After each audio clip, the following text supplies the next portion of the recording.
दोस्तों, पूरा middle east America के आगे नतमस्तक है, सिवाय ईरान के। ईरान अमेरिका की राह का बहुत बड़ा रोड़ा है।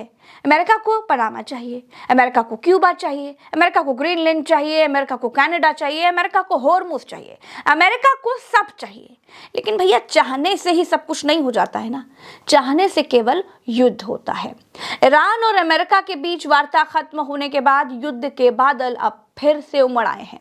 सेंटकॉम ने कहा कि उनके 2 जहाज हॉर्मुज से माइंस की 28 सुरंगें हटाने के लिए निकल गए और हॉर्मुज पार कर गए, जबकि ईरान ने अपने आधिकारिक बयान में यह कहा कि ऐसा कुछ हुआ ही नहीं है।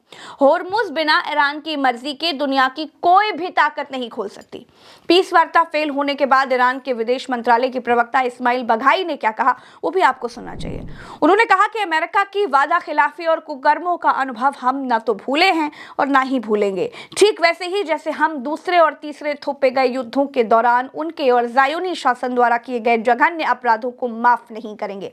पिछले 24 घंटे में वार्ता विभिन्न मुद्दों पर हुई, जिनमें स्ट्रेट ऑफ हॉर्मुज, परमाणु मुद्दा, युद्ध क्षतिपूर्ति, प्रतिबंध हटाना और ईरान के और क्षेत्र के खिलाफ युद्ध की पूर्ण समाप्ति शामिल थी। कई मुद्दों पर कुछ प्रगति हुई, लेकिन 2-3 अहम बिंदुओं पर मतभेद बने रहे और अंततः बात बिना किसी समझौते के खत्म हो गई। ईरान को अपने राष्ट्रीय हितों की रक्षा के लिए अपने साधनों का इस्तेमाल जारी रखना चाहिए। इस दौर की वार्ता में हॉर्मुज और व्यापक क्षेत्रीय मुद्दों जैसे नए विषय शामिल किए गए। ईरान पाकिस्तान और अन्य क्षेत्रीय सहयोगियों के साथ अपनी बातचीत और परामर्श जारी रखेगा।